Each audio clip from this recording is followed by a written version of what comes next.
We got the 2018 Audi S5, came through. This thing's a V6, has like, I think it's a 3.0 V6, has about like 350 horsepower.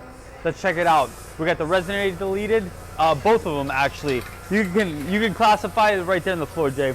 Maybe a mid muffler or a resonator, that's debatable, but it looks like a resonator, and this tiny one right there too.